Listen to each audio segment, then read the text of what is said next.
Bonjour à tous, me revoici par des moyens nouveaux, virtuels. Alors on va essayer de continuer les cours, on va continuer les cours de cette manière. Il faut évidemment un certain temps, quelques jours, j'imagine une semaine pour que tout se mette en place, parce que les applications qui étaient à disposition du DIP n'étaient utilisées que faiblement. Et puis là maintenant, tout le monde utilise ces applications, donc il y a clairement des attentes, des lenteurs, etc. Vous êtes la première classe pour laquelle j'ai fait un cours, parce que j'avais déjà un Moodle pour vous, alors que pour les autres classes, j'ai dû demander l'ouverture d'un Moodle, et donc ça prendra un petit peu plus de temps. Bien, alors donc je vous laisse regarder cette vidéo à votre meilleure convenance. Vous regardez la vidéo. Avant les exercices, vous interrompez la vidéo, vous faites les exercices par vous-même et ensuite vous regardez le corrigé. Et puis, ça va prendre à peu près la même durée qu'un cours normal de 2 fois 45 minutes. Ok, alors on commence. On est donc dans l'addition des forces. Vous vous souvenez qu'on avait vu deux méthodes, la méthode du parallélogramme et la méthode bout à bout. Que je peux résumer rapidement. Je suis à la page 19 du cours. Okay. La méthode du parallélogramme consiste simplement, quand on a deux forces à additionner, à tracer un parallélogramme à partir de ces deux forces, et donc on trouve la force résultante sur la diagonale du parallélogramme. Si on veut donner des noms à ces forces, ça ce sera par exemple F2, ça ce sera par exemple F1, et cette force-là, ce sera la force résultante qui est égale à F1 plus F2. Vous voyez que j'ai mis des petites flèches sur les forces, ça veut dire que ce sont des vecteurs. Donc cette addition-là, ça n'est pas l'addition habituelle, c'est pas celle de 2 plus 2 égale 4, c'est l'addition entre vecteurs. Et cette addition entre vecteurs, elle doit être faite dans ce cours graphiquement. On peut la faire algébriquement aussi, mais elle doit être faite graphiquement. Ok.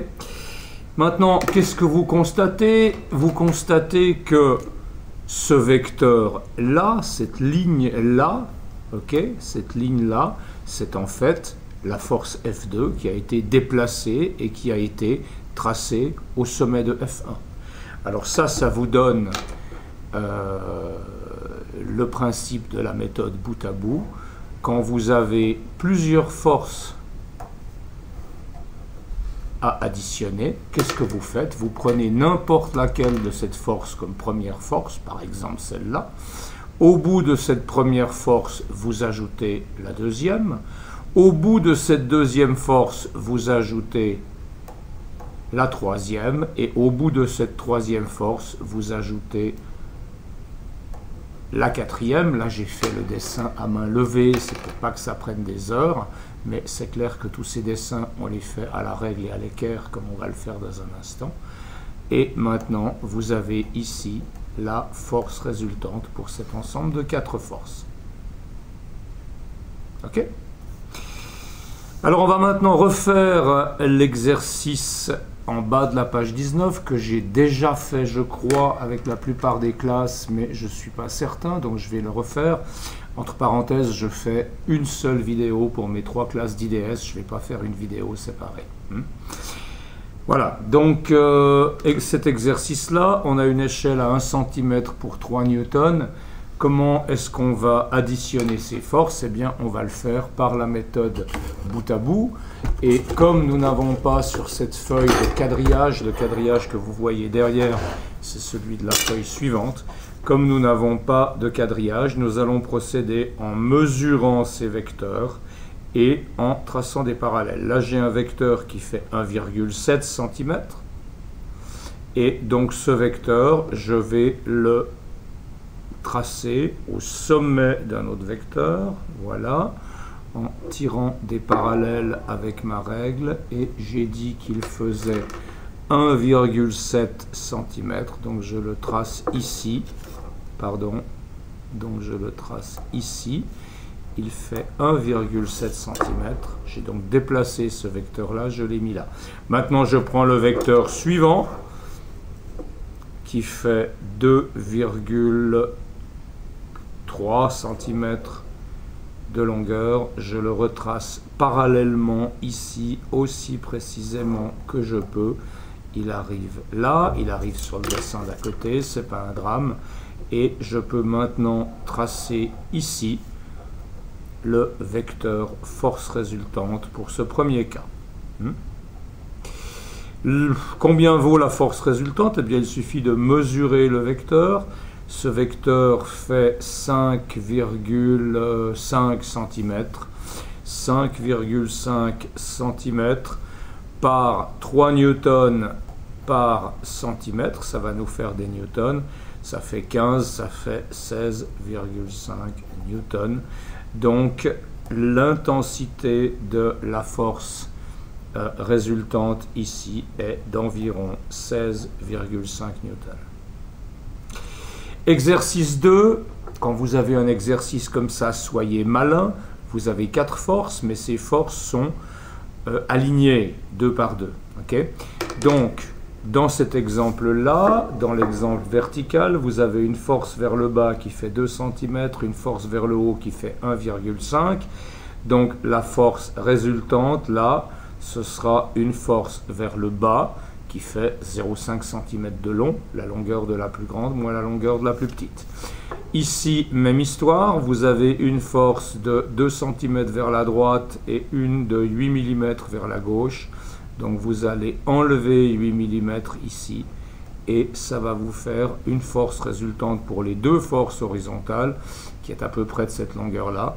Et une fois que vous avez fait ça, eh bien, vous pouvez construire votre parallélogramme avec ces deux résultantes de force et la diagonale du parallélogramme va vous donner la force résultante.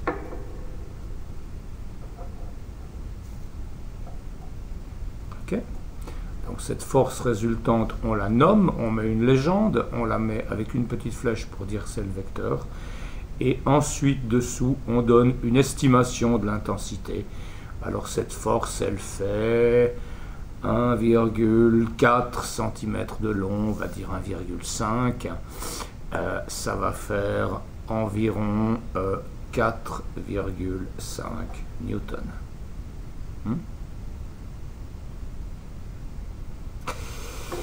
Dernier cas, on a deux forces vers le haut et une force vers le bas. Donc on va prendre cette force-là qui fait 3 cm de long et on va tracer une parallèle depuis le sommet de la première force. 3 cm de long, ça nous emmène là. Et puis maintenant on va rajouter cette force vers le bas qui fait 2,2 cm de long. Donc on va prendre une parallèle ici. Et je contrôle le parallélisme là. Et on va tracer une force de 2,2 cm de long. La force résultante, c'est bien sûr toujours la force qui va du centre d'application des forces jusqu'à la dernière force mise bout à bout. Elle est là. Et si vous voulez connaître son intensité, vous la mesurez. Elle fait 1,5 cm. Ça fait de nouveau environ 4,5 newtons.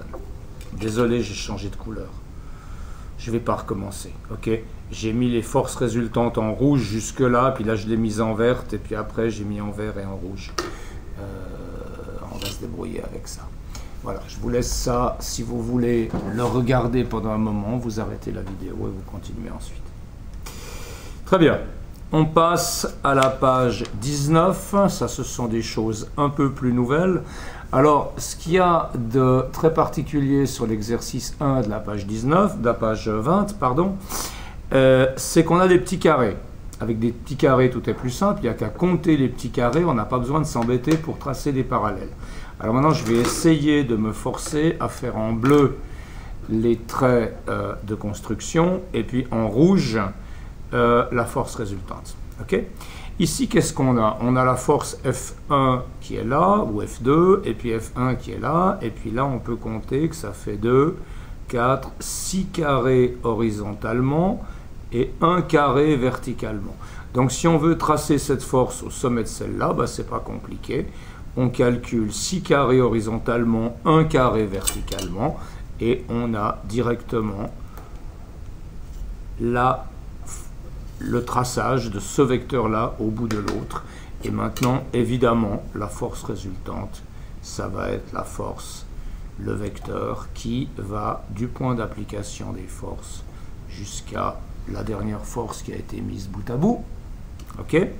Et on va estimer l'intensité de cette force.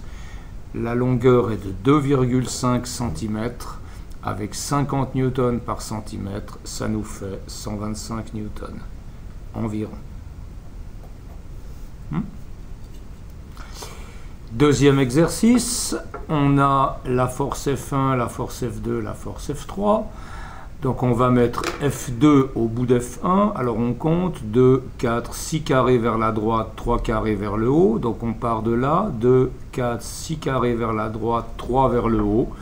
Et tout de suite, on peut tracer la parallèle à F2 au sommet d'F1. Et puis ensuite, on a cette force-là qui est vers le bas, 2, 4, 5 carrés vers le bas, 1 vers la gauche, 2, 4, 5 carrés vers le bas, 1 vers la gauche. On arrive là. OK? Donc, la force résultante, elle va être donnée par ce vecteur-là qui va du point d'application jusqu'au sommet de la dernière force. Cette force, elle fait, ouais, on va dire à peu près 1 cm de long. Ok, donc la force résultante, vous pouvez dire qu'elle vaut environ 50 newtons ou un peu moins si vous voulez être très précis. Exercice suivant. Je vais le faire de manière différente, de manière à ne pas empiéter sur le dessin d'en dessus. J'aurais pu évidemment sommer ces deux forces, arriver là-haut et puis sommer la dernière. Mais je vais le faire différemment pour vous montrer que l'ordre dans lequel on ajoute les forces n'a aucune importance. Donc là, au sommet de cette force-là, je vais ajouter celle-ci. Celle-ci, elle fait 5 carrés vers le bas. Donc là, je vais descendre de 5 carrés.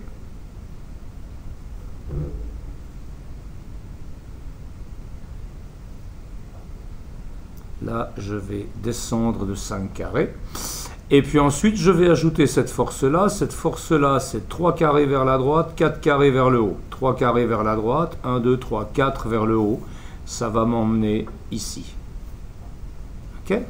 Et donc, la force résultante pour ce cas-là va être ici, verticale, d'une longueur de 1,4 mm. Ok, donc son intensité, ce sera 1,4 ou disons 1,5. Ça va nous faire du... ça va nous faire du 75 newtons environ. 75. Et le dernier exercice, eh bien, vous avez 2, 4, 6, 8, 10, 11 vers la droite, 2 vers le haut. Les deux vecteurs ont la même longueur, donc vous allez vous retrouver là.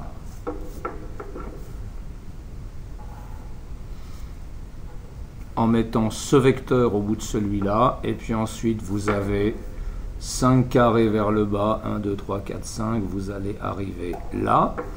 Et maintenant, où est la force résultante? Eh bien, la force résultante, elle va du point d'application des forces jusqu'à la fin du dernier vecteur qu'on a mis bout à bout. Donc, c'est une force qui est verticale vers le bas, qui a une longueur d'un petit carré, c'est-à-dire d'environ 4-5 mm. Donc, cette force résultante aura une intensité d'environ 50 newtons. OK?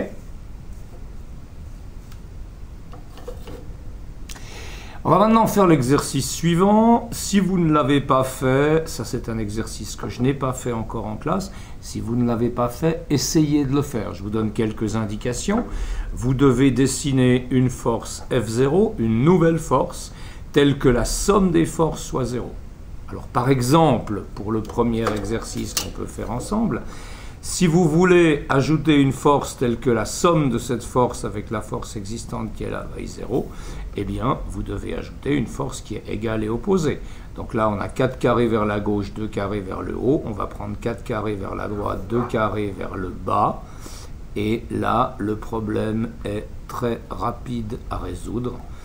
Il faut introduire une force F0 qui est égale en intensité et en direction et opposée en sens à la force F1, ce que vous pouvez écrire de cette manière-là, vectoriellement. Okay. Vous pouvez aussi écrire F0 égale F1 sans le signe, parce que là, vous comparez les intensités, et les intensités sont les mêmes. Okay. Et si vous voulez maintenant estimer l'intensité de F0, eh bien, vous la mesurez. Elle fait 2 cm de long, et donc avec l'échelle qui est donnée là, 2 cm de long, ça fait environ 100 newtons. Pour l'exercice suivant, il faudra être un peu malin parce que vous avez 2 forces. Et donc, vous devez soit faire la somme de ces 2 forces et ensuite construire un vecteur qui est opposé à la somme des 2 forces, ou alors faire opposer chacune des forces et puis faire la somme des 2 forces opposées. Je vous laisse un petit moment, mettez-vous sur pause, faites l'exercice et revenez. Ok, maintenant on va prendre une feuille séparée et je vais vous montrer pour cet exercice-là 2 méthodes pour faire les choses. Alors, la première méthode, je vais reprendre cet exemple. Ok, on a 2 forces qui sont comme ça.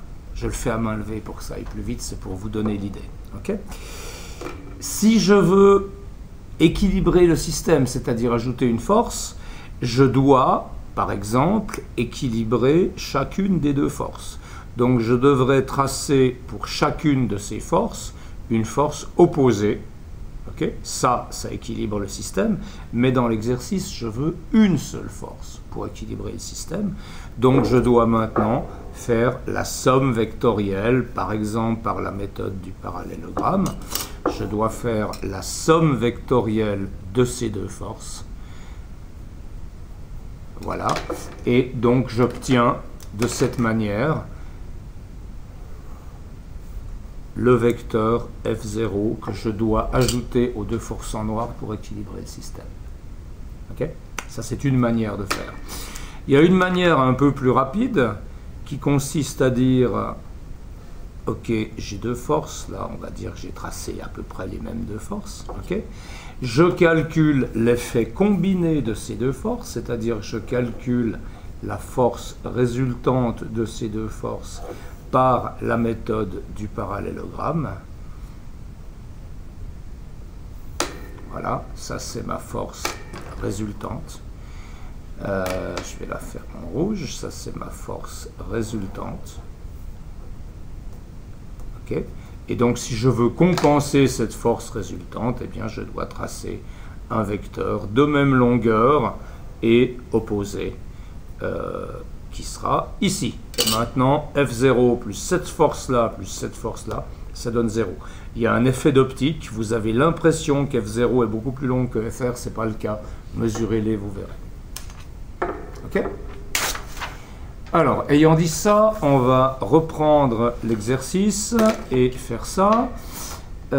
Vous avez donc, je vais faire les traits de construction en bleu, vous avez donc F1 et F2. F2 c'est 2 carrés vers le bas, 5 carrés vers la droite, 2 carrés vers le bas, 5 carrés vers la droite. Donc quand je mets les 2 forces bout à bout, ça me donne ça. Et donc la force résultante pour ces 2 forces, elle est ici. Et mon F0 devra donc être l'opposé de cette force résultante. Alors elle fait 4 cm de long, elle est horizontale. Je trace ici une force opposée, F0, qui est égale à l'opposé de la force résultante. Et puis comme elle fait 4 cm de long, eh bien, je peux facilement estimer son intensité à 200 newtons.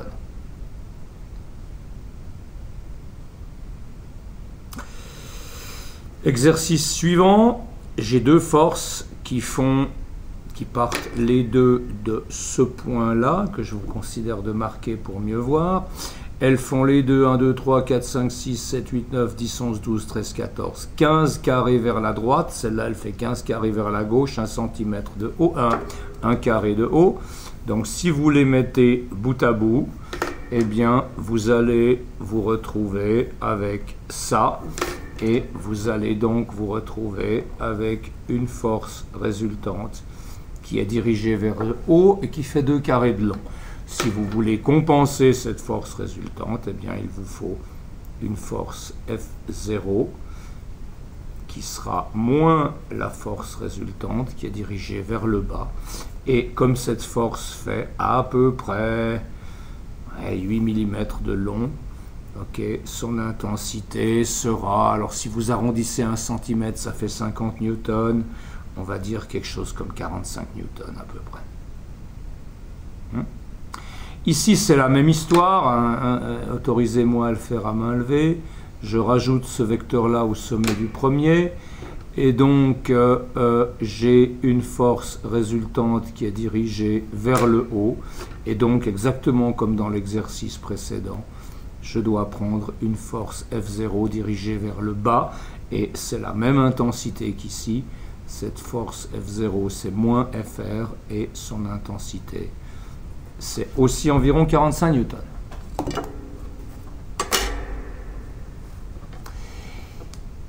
L'exercice suivant est assez différent. L'exercice suivant est un exercice dans lequel il faut faire l'inverse d'une addition de force. C'est-à-dire que vous devez trouver deux forces dont la somme vous donne la force résultante. Alors, essayez de faire l'exercice, mais je vous avertis déjà que pour cet exercice-là, il y aura une infinité de solutions. Comment ça? Alors, reprenons une feuille vierge, prenons n'importe quelle force, ok, et je veux trouver pour cette force deux forces dont la somme, deux forces dont cette force est la somme. Okay, alors comment je fais? La manière la plus simple, c'est de faire une projection horizontale et ça va vous donner une force F1. Une projection verticale, ça va vous donner une force F2. Et là, vous voyez bien que votre force F, c'est la somme vectorielle de F1 et F2. Aucun problème. Ok? Mais je vous disais que vous avez une infinité de solutions. Effectivement, vous n'êtes pas obligé de prendre la projection horizontale et verticale. Vous pouvez prendre des projections dans n'importe quelle direction. Alors, à vous de fixer les directions. Par exemple, vous pouvez fixer comme direction, je fais ça complètement au bol, vous pouvez prendre comme direction ces deux directions-là. Hein. Pourquoi est-ce qu'on ferait ça? Eh bien, on ferait ça dans un système où on est intéressé à connaître les forces dans ces deux directions-là. Les forces de ces deux directions-là, ce serait par exemple les forces de câbles qui tirent sur le système. Alors maintenant, tracez votre parallélogramme pour ces deux cas. Vous prenez une parallèle aux directions que vous avez définies, vous tracez ces parallèles, et ici vous faites de même, à peu près, voilà. Ici, vous faites de même. Là, je suis allé un peu haut. Et maintenant, vous pouvez tracer vos deux forces.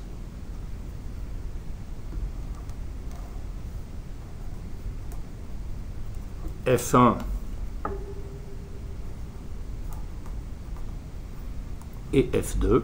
Et vous voyez bien de nouveau que votre force F est donnée par F1 plus F2. Vectoriellement, somme vectorielle. Okay, et ces deux directions, vous pouvez les tracer n'importe comment, vous avez une infinité de possibilités, et donc vous pouvez faire ça comme vous voulez. Si vous faites ça avec les projections orthogonales, ce sera le plus simple. Alors, reprenons maintenant l'exercice qui nous intéresse. pour le premier cas, eh bien vous pouvez tracer très simplement deux forces qui sont les projections verticales et horizontales de la force F. Et vous les appelez F1, F2, et c'est bon. Ok? Ici de même, vous pouvez tracer vos projections horizontales et verticales.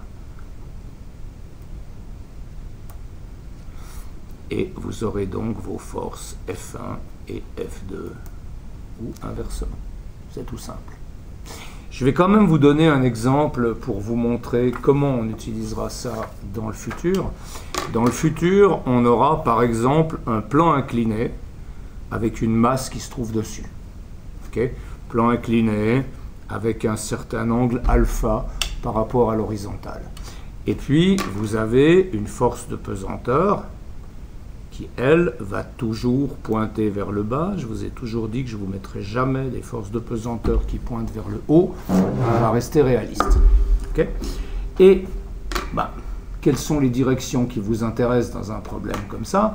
Dans un problème comme ça, les directions qui vous intéressent, ce sont la direction perpendiculaire au plan, parce que c'est dans cette direction que vivent les forces de soutien, et puis la direction parallèle au plan, parce que c'est dans cette direction que vit la force qui entraîne le mouvement. Le mouvement sera une conséquence uniquement de la force selon cette direction du plan. Alors, dans ce genre de situation, on va décomposer les forces et on aura une force ici qu'on va appeler la force parallèle, qui va déterminer le mouvement. L'accélération, ce sera l'intensité de la force parallèle divisée par la masse. Ça viendra plus tard, vous inquiétez pas. Et puis, ici, on aura une force pressante, qu'on peut appeler aussi la force perpendiculaire. Et cette force pressante sera l'égale opposée de la force de soutien qui est exercée par le plan. D'accord? Donc ce genre de projection, ça a de l'importance. Voilà. On va maintenant passer à la page 21. La page 21 concerne le cas des corps immobiles. Alors qu'est-ce qui se passe pour les corps immobiles? Il se passe que la somme des forces doit être nulle sur un corps si vous voulez qu'il soit immobile. C'est un cas particulier d'une loi très importante qu'on verra plus tard, qui est la loi de Newton, la première et la deuxième loi de Newton. Si un corps est immobile ou en mouvement à vitesse constante, alors la force résultante qu'il subit doit être nulle. Exemple, vous avez un objet qui est posé sur une table. Quelles forces agissent sur cet objet? Eh bien, vous avez une force de pesanteur qui agit vers le bas, et puis vous avez bien sûr une force de soutien qui agit vers le haut. La somme de ces deux forces vaut 0, parce que la force de soutien est par définition opposée à la force de pesanteur, c'est son travail. La force de soutien, elle compense la force de pesanteur. Et donc la somme de ces deux forces est 0, et ça fait que la boule peut être immobile. Si vous prenez une boule en chute libre, donc il n'y a pas la table qui la tient, ben ça c'est très différent. Vous avez une force de pesanteur, la même force de pesanteur qui agit vers le bas, et donc votre boule elle va tomber. Ok? Donc là la somme des forces n'est pas nulle. Maintenant si vous suspendez cette boule avec une ficelle à un plafond, et bien là vous aurez dans la ficelle une force de tension, et cette force de tension va compenser la force de pesanteur, la somme des forces sera nulle, et donc votre boule va être immobile. Et puis, si vous vous souvenez du labo qu'on a fait avant ces histoires de Covid-19, vous aviez un labo dans lequel vous deviez vérifier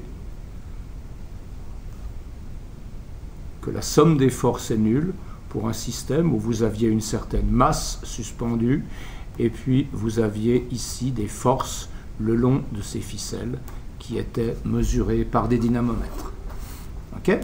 Alors, qu'est-ce qu'on avait fait? On avait mesuré ces différentes forces, on avait calculé la force de pesanteur qui était donnée par M fois G, on avait reporté les vecteurs correspondant à ces forces en fonction d'une certaine échelle, on les avait reportés comme ça, et on avait constaté que la somme des forces valait à peu près 0. C'est-à-dire qu'on faisait la somme de ces deux forces-là, ça donnait quelque chose comme ça.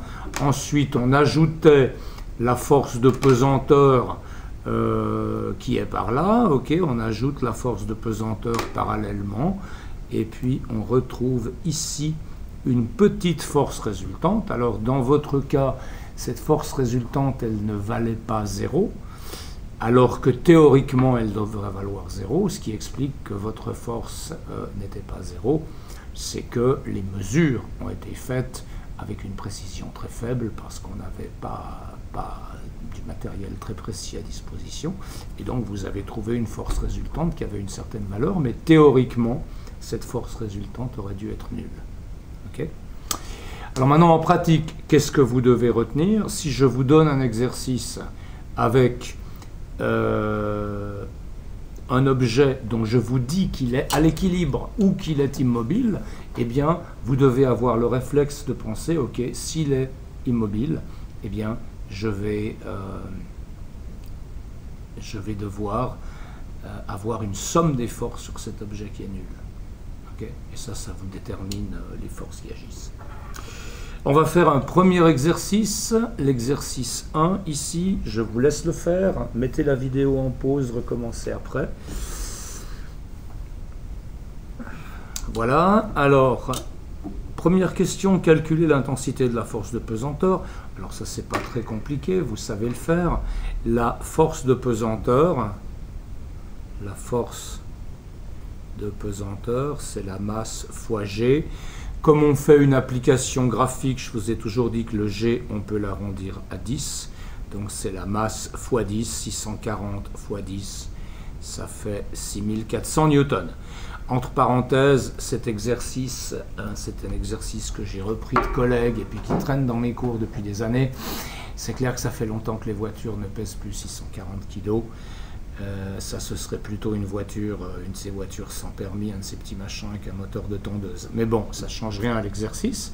Donc vous avez calculé que la force de pesanteur est de 6400 newtons, et maintenant vous devez représenter cette force, et on vous impose une échelle qui est 1 cm pour 2000 newtons. Combien de centimètres ça fait? Ben, vous faites 6400 divisé par 2000, c'est-à-dire 6,4 divisé par 2, ce qui fait 3,2 cm. Et donc, vous allez tracer une force ici vers le bas. Donc ici, on vous donne le point, le centre de masse de la voiture. Vous allez tracer toutes les forces à partir de ce point-là. Et donc, vous avez une force de 3,2 cm qui arrive là en bas. Et ça, c'est la force de pesanteur de la voiture. Et voilà, l'exercice est terminé. Il n'y a évidemment pas que la force de pesanteur qui agit, il y a la force de soutien qui agit, mais bon, ce n'est pas demandé dans l'exercice. Exercice suivant, c'est un exercice qui considère 4 boules identiques dans 4 situations différentes. Première situation, la boule est en chute libre. Deuxième situation, la boule est attachée au plafond par une corde. Troisième situation, elle est immobile sur le sol. Quatrième situation, c'est la plus compliquée, elle est retenue par 2 câbles. Et on vous demande dans chaque cas de dessiner toutes les forces qui agissent sur la boule noire, et elle est de masse 1,5 kg, avec une échelle qui vous est donnée. Okay. La première chose qu'il faudra faire, évidemment, c'est calculer la force de pesanteur. La force de pesanteur, c'est la masse fois G. On est dans une application graphique, donc on va simplifier ça. On va prendre pour G la valeur de 10. 1,5 fois 10, ça nous fait 15 newtons. 15 newtons avec 1 cm pour 10 newtons, ça fait 1,5 cm. Et on peut donc maintenant tracer cette force de pesanteur sur la boule. Donc je trace une force verticale vers le bas d'une longueur de 1,5 cm. Ok? Est-ce qu'il y a d'autres forces qui agissent sur la boule? Non. Est-ce que la somme des forces est nulle? Non. Est-ce que la boule est immobile? Non. La boule, elle tombe. Elle tombe, donc il y a une force résultante qui agit sur elle qui est non nulle. Ok? Très bien. Pour les autres exercices, est-ce que la force de pesanteur va changer? Ben non, elle ne va pas changer puisque c'est la même boule. La force de pesanteur, elle est due à la masse de la boule et au fait qu'elle est dans le champ de gravitation terrestre. Donc on peut tout de suite tracer des vecteurs de 1,5 cm de long qui représentent la force de pesanteur qui est toujours la même dans les différentes situations considérées. Et puis ensuite on s'occupera des autres forces qui agissent. Okay? Mais la force de pesanteur, facilitons-nous la vie, c'est la même partout, on la trace. Okay? Alors maintenant on va voir le cas B. La boule est immobile retenue par un fil. Ah, le fil, qu'est-ce qu'il fait? Ben, le fil, il retient la boule, et puis il retient la boule grâce à une force qui s'exerce dans ce fil, qui est une tension. Okay? Donc là, on aura la tension ou force de tension, appelez-la comme vous voulez, ça m'est égal. Hein? Et cette force de tension va compenser la force de pesanteur. Autrement dit, la force de tension plus la force de pesanteur vont valoir 0. Et sur ce 0, je mets une petite flèche parce que cette addition, c'est une addition vectorielle. Ça veut dire que c'est un vecteur de longueur nulle. Okay? Si je voulais écrire les choses en intensité, je dirais T égale Fp. Parce que l'intensité de la tension est la même que l'intensité de la force de pesanteur. Voilà. Maintenant, je passe au suivant. La boule est immobile sur le sol. Très bien. Alors, si elle est immobile sur le sol, eh bien, le sol, qu'est-ce qu'il fait? Le sol, il exerce vers le haut une force qu'on appelle, dans ce cas-là, la force de soutien. Et cette force de soutien est égale et opposée à la force de pesanteur. Mais leurs intensités sont les mêmes. Le dernier cas, il est un poil plus compliqué, et ça va nous permettre d'appliquer ce qu'on a vu à un exercice précédent. Là, on veut retenir cette boule, donc la somme des forces doit être nulle, mais cette boule, elle est retenue par deux fils. Alors, qu'est-ce qu'on va faire? Eh bien, pour que cette boule ne tombe pas, pour que cette boule soit immobile, il faut évidemment qu'il y ait une force qui agisse sur elle, qui soit l'opposé de la force de pesanteur. Donc, je vais construire moins Fp. Si cette boule ressent cette force moins Fp, elle va compenser Fp et il n'y aura plus de force. Magnifique. Mais maintenant, il faut savoir comment ce moins Fp va s'exprimer dans les directions des deux cordes. Donc je vais faire ce que j'ai fait tout à l'heure, c'est que je vais tracer les directions de ces deux cordes et puis je vais projeter ma force moins Fp dans ces deux directions. Okay? Donc là, je vais tracer une parallèle à cette direction qui va passer par le sommet de moins Fp. Et puis ici, je vais tracer une parallèle à cette ligne horizontale qui va donc venir là. Et maintenant, je trouve finalement, et je vais les noter en bleu pour changer un petit peu, je trouve finalement les deux forces qu'il me faut pour compenser la force de pesanteur. Alors ces deux forces, je peux les appeler Fd pour force diagonale et FH pour force horizontale, par exemple. C'est un choix. La physique est invariante sur changement de notation, donc il n'y a pas de souci. Et maintenant, vous pouvez voir que Fp plus F diagonale plus F horizontale, tout ça est égal à 0. Et donc vous avez une force résultante qui est 0. Faites attention, ne considérez pas les 4 forces, considérez uniquement 3 forces. Okay? Parce que maintenant le Fp, on l'a remplacé par la somme de Fd et Fh. Donc les 3 forces qui agissent dans ce système, in fine, ce sont celles-là. Ce sont ces 3 forces-là qui agissent. Et ce sont ces trois forces-là qu'on a pris dans la vérification du fait que la somme des forces est nulle. La force moins Fp, on l'a utilisée simplement pour construire la solution. Gouette. Allons à la situation suivante. La situation suivante, c'est un exercice qui pose toujours des problèmes aux élèves. Le dessin là n'est pas très caractéristique, mais si je vous fais un dessin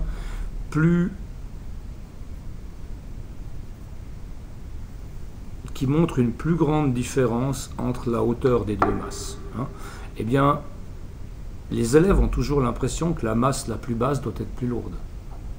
Alors, je ne peux malheureusement pas vous faire l'expérience ici parce que je n'ai pas vraiment ce qu'il faut.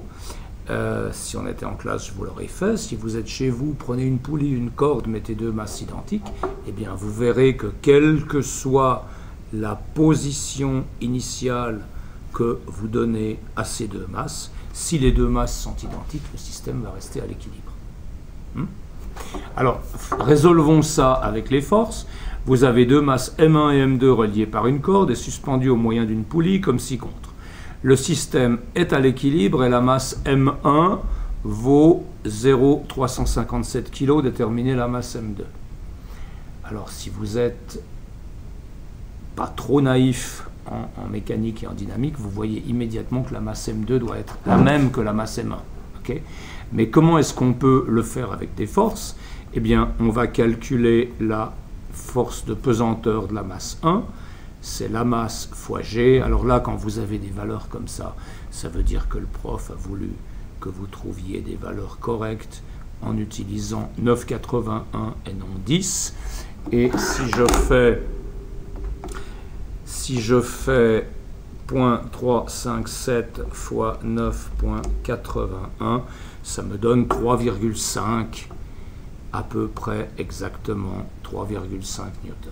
Ok, 3,5 newtons, on va se donner une échelle, puisqu'il n'y en a pas qui est fixée dans l'exercice, et que vous ne pouvez pas travailler sans une échelle. On va dire que 1 cm correspond à 1 newton, ça me semble correct. Donc on va tracer ici pour la masse M1 un vecteur de 3,5 cm de long. Ok, ça c'est FP1. Ok, mais on vous dit que le système est à l'équilibre. Ça veut dire que la somme des forces doit être nulle. Ça veut dire qu'il doit y avoir une force vers le haut qui a la même intensité. Et cette force, c'est qui?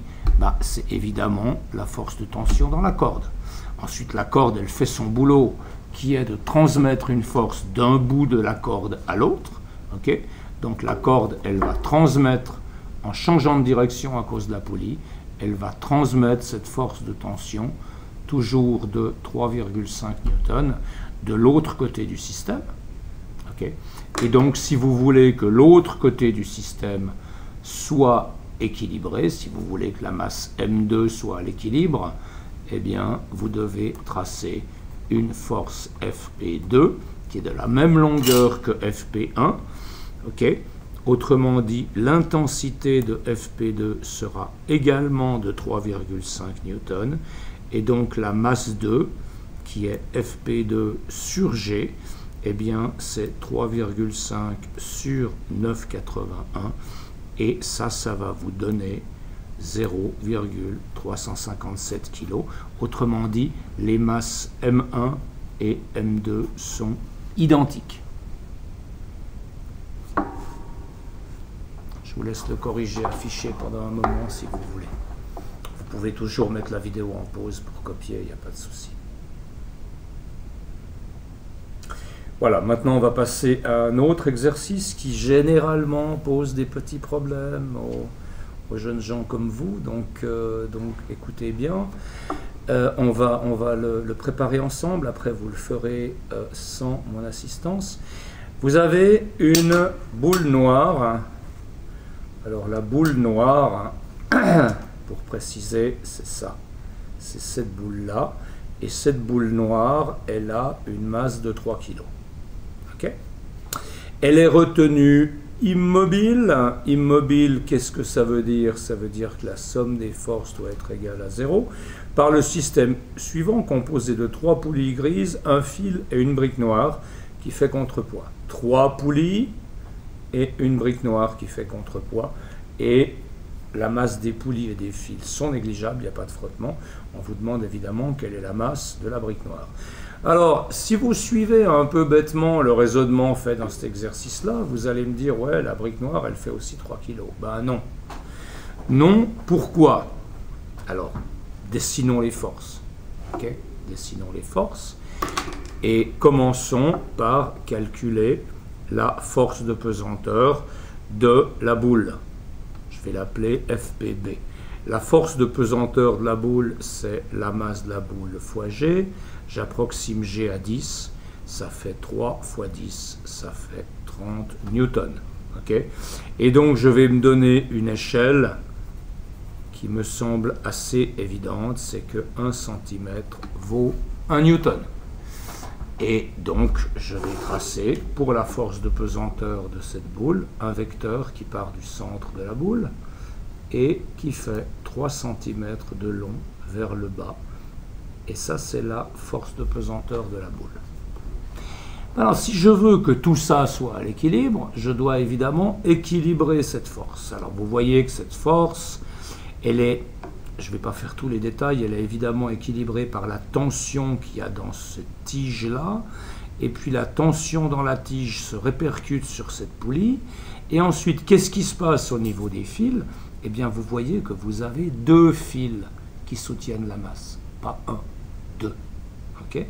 Donc, si vous voulez équilibrer cette force-là, eh bien, vous aurez besoin ici de 2 forces qui font la moitié de l'intensité de la force de pesanteur de la masse B.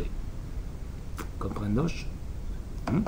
Donc là, je vais avoir des forces qui ne vont pas faire 30 newtons, mais qui vont faire chacune 15 newtons et qui donc chacune auront une longueur de 1,5 cm.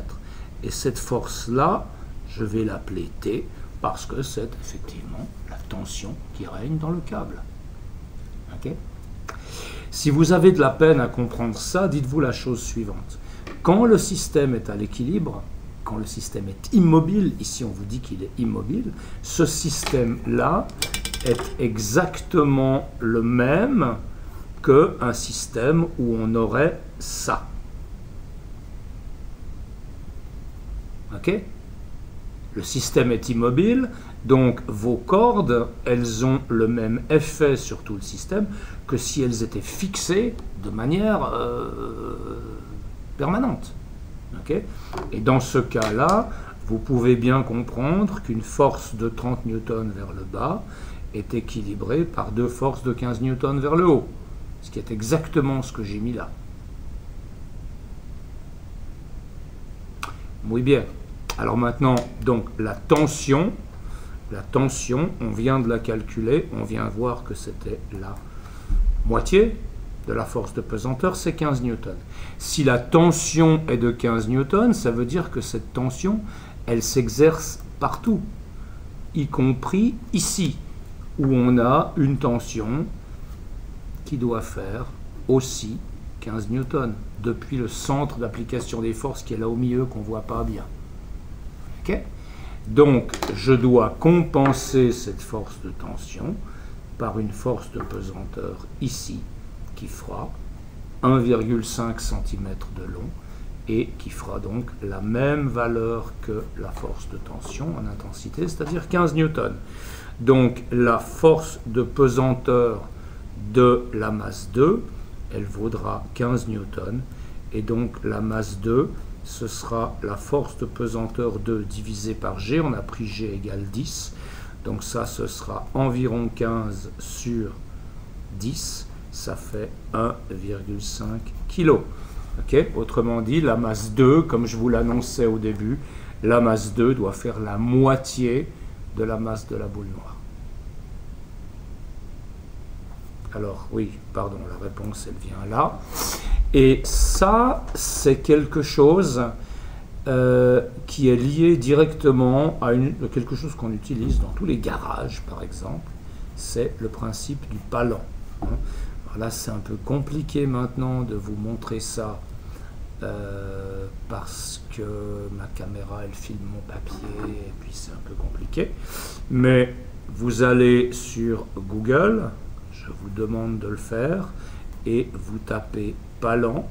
Et vous allez voir des systèmes où cette démultiplication, elle est réalisée plusieurs fois de manière à diminuer la force qu'il faut pour soulever une grande masse. Par exemple, dans un garage automobile, pour sortir le moteur d'une voiture du capot moteur, eh bien, on a des palans, des espèces d'énormes chaînes avec plusieurs poulies qui font que si on doit soulever un moteur qui fait 500 kg, eh bien, on exercera une force de peut-être uniquement l'équivalent de 50 kg si la force est démultipliée. Je vous explique comment ça se passe, le palan. Ok. Je vais vous faire un modèle de palan très simplifié. J'ai, supposons ici, un plafond. Et puis ici, j'ai une grosse masse. On va dire que ça, cette grosse masse, c'est le moteur de ma voiture. C'est la chose que je veux soulever. Okay. Alors, qu'est-ce que je vais faire? Je vais mettre ici un câble et je vais mettre un certain nombre de poulies.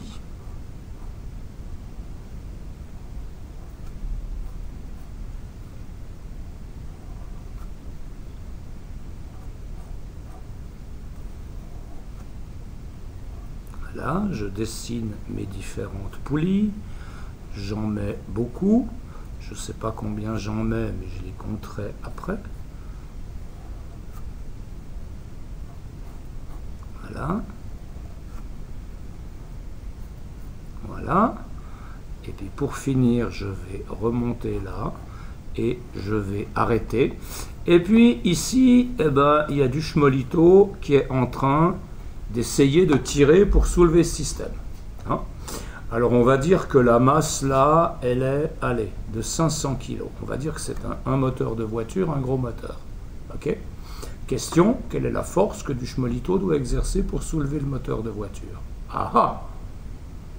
Ah ah. Alors, comment vous faites ça? Eh bien, vous avez la force de pesanteur ici.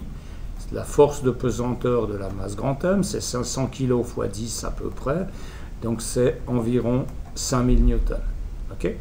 Et vous avez combien de câbles qui la soutiennent? Vous avez 1, 2, 3, 4, 5, 6, 7, 8, 9, 10. Je n'ai pas fait exprès.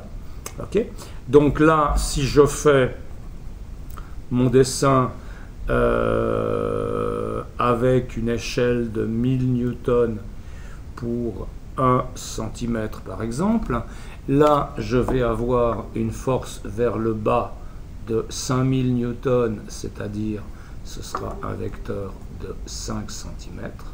Et puis vers le haut, j'aurai quoi? Eh bien, comme il y a 10 ficelles, la force vers le haut, dans chacune des ficelles, des cordes ou des chaînes, ce que vous voulez, ce sera un dixième de la force qui est vers le bas. Donc j'aurai des forces de 500 newtons, c'est-à-dire ici des vecteurs de 1/2 cm de long que je dessine à la main, excusez-moi, ok, 1/2 cm de long. Et donc j'aurai une force de 500 newtons dans chacune des cordes, donc j'aurai une tension de 500 newtons dans ma corde. Et donc ici, la force qui s'exercera vers le haut, ce sera 500 newtons. Et du schmolito qui est là, pour soulever cette masse de 500 kg, il va exercer lui une force de 500 newtons, c'est-à-dire qu'il va soulever l'équivalent de 50 kg. Hein? Donc les systèmes de palan sont des systèmes qui vous permettent de démultiplier une force de manière à pouvoir soulever des charges importantes. Simplement, les physiciens, ben, on ne rase pas gratis. Si vous gagnez sur la force, vous devez bien perdre sur quelque chose. Sur quoi est-ce que vous perdez? Essayez de réfléchir, je vous laisse un petit moment. Ben, vous perdez sur la longueur de corde que vous devez tirer. Parce que si vous voulez soulever tout le système de 1 mètre, eh bien, vous devez raccourcir la corde de combien? De 10 mètres. Parce que vous devez enlever 1 mètre sur chacune des cordes. Okay? Donc, soit vous tirez 5000 newtons sur 1 mètre et puis vous montez votre système directement, soit vous tirez 500 newtons, mais sur 10 mètres. Vous gagnez en force, vous perdez en longueur. Ça, c'est à l'origine de ce qu'on appelle le travail en physique, mais ça, vous verrez ça beaucoup plus tard. Le travail, c'est la force par la distance, et en fait, le travail elle-même, que vous souleviez 5000 newtons sur 1 mètre ou 500 newtons sur 10 mètres. Mais vous inquiétez pas pour ça, ça ne fait pas partie du programme de deuxième année. Muy bien. Alors, continuons. Maintenant, je ne sais plus où j'en suis. J'étais à la page 22. Voilà, on va passer à la page 23. La page 23, c'est un exercice tout bête, bien qu'il prenne une page entière. Pour chacun des 3 montages ci-dessous, déterminez la force indiquée par les dynamomètres. Les masses suspendues sont toutes de 2,7 kg. 2,7 kg, donc il ne s'agit évidemment pas des petits dynamomètres qu'on a en classe, il s'agit de dynamomètres beaucoup plus costauds. Mais il y a des dynamomètres de toutes les tailles. Si vous voulez vous en convaincre, vous tapez dynamomètre dans Google et vous verrez toutes sortes de dynamomètres de différentes dimensions et pour différents emplois. On vous dit que les masses des dynamomètres sont négligeables, on vous dit qu'ils ne sont pas identiques et on vous dit que le cercle avec un disque noir au milieu sont des poulies sans frottement, etc. Très bien. Bon. Situation 1, votre masse vaut 2,7 kg. Donc, que vaut votre force de pesanteur? Eh bien, on va l'approximer à 2,7 fois 10 pour une application graphique. Ça vous fera 27 newtons. Très bien. Donc, ce dynamomètre-là, il va mesurer 27 newtons. Comment est-ce qu'on peut faire un schéma des forces? Eh bien, vous avez, si je prends maintenant 10 newtons par centimètre, ok, je vais tracer une flèche de 2,7 cm. Ça, c'est la force de pesanteur. Quelle est la force qui s'exerce vers le haut? Eh bien, c'est la force de rappel du ressort qui est contenue dans le dynamomètre. Okay. Donc, cette force de rappel, elle est là. Et le dynamomètre mesure cette force de rappel. Et il va donc afficher 27 newtons. Donc, ce dynamomètre-là va afficher 27 newtons. Maintenant, qu'en est-il de ce dynamomètre-là? Eh bien là, bon, malheureusement, les dessins sont un peu entassés. Vous avez une force de pesanteur qui, elle aussi, vaut 2,7 cm. Donc, vous avez maintenant non pas une force de rappel, mais une force de tension qui doit venir équilibrer cette force de pesanteur, force de tension parce qu'on est dans un câble. Et ici, le câble est attaché au dynamomètre. Donc le câble fait son travail de câble qui est toujours le même. C'est pas très varié. Le travail d'un câble, c'est de transmettre la tension d'un bout à l'autre sans la changer. Pour les cordes non élastiques, etc. Donc on a une tension qui s'exerce là. Et maintenant, donc, la force de rappel du ressort, eh bien, elle est toujours la même. Elle est de 27 newtons également. Ok? Ça ne change rien. On a une poulie avec une corde qui ne fait que changer la direction de la force, mais rien d'autre. Dans ce cas-là, on a envie de dire, oui, il y a une masse là avec une force de pesanteur de 2,7 newtons, mais on a une autre masse là avec une force de pesanteur qui est aussi de 27 newtons. Qu'est-ce que j'ai dit? 2,7? Non, j'ai 27 newtons. Et 27 newtons, est-ce que là au milieu, on aura 54 newtons? Eh bien non, on n'aura pas 54 newtons, parce que si vous considérez tout ce système-là qui sert simplement à tenir le bout du dynamomètre, il a exactement le même effet que ce système-là, où le dynamomètre est tenu à un mur. Okay? Donc ce système-là ne fait que tenir le dynamomètre et votre dynamomètre va répondre avec la même force de 27 newtons. Ce sera en fait le même dessin qui s'exerce ici. Ici, je n'ai pas terminé le dessin. Okay? Ici, je n'ai pas terminé le dessin. La force qui est exercée par le dynamomètre, elle s'exerce aussi ici et elle est compensée par une force de tension qui est là, dans ce petit bout de ficelle. Et bien, cette force de tension, vous la retrouvez ici aussi en raison de la masse qui est suspendue. Donc vous avez des forces de tension qui s'exercent des deux côtés et vous voyez que les deux situations sont parfaitement analogues et donc sur ce dynamomètre là on mesure aussi 27 newtons et non pas 54 newtons. Si vous voulez vous en convaincre et que vous avez un dynamomètre pour peser les valises chez vous, essayez. Voilà, alors là je suis arrivé à la fin des exercices que je voulais faire avec vous aujourd'hui. Et la fois suivante, on va travailler sur la décomposition des forces, ce qu'on a déjà vu un petit peu, ok, mais là c'est dans le cadre du plan incliné, donc c'est quelque chose d'un peu particulier. Et ensuite on aura de nouveau des séries d'exercices. Et pour finir, on aura une partie plus théorique sur les lois de Newton. Je vous encourage donc à regarder ce cours plusieurs fois si vous en avez envie. Et puis on verra par la suite comment ça va se passer, notamment au niveau des évaluations. Moi, pour les évaluations, sincèrement, je n'ai aucune envie qu'on ait des évaluations sur table. Parce que quand vous venez... Si vous venez à l'école pour faire une épreuve, que vous crachotez sur vos feuilles, que vous postillonnez dessus, que vous vous mouchez dessus, puis qu'après vous me rendez les feuilles, je pense que si moi je corrige des épreuves, ce sera la meilleure manière pour moi de me faire infecter. Et comme je suis plus à risque que vous, j'y tiens pas spécialement. Donc je pense qu'on va mettre en place des procédures d'évaluation à distance. On verra.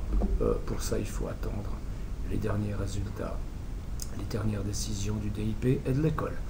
Je vous souhaite une excellente journée. J'aimerais que vous suiviez ce cours et j'aimerais qu'ensuite chacun me réponde et me dise « j'ai suivi le cours » et que en quelques mots, vous me disiez ce que vous en avez pensé. N'oubliez pas, ok? N'oubliez pas, je ne vous demande pas de me rendre les devoirs parce que ça c'est compliqué, il faut faire des photos, machin, etc.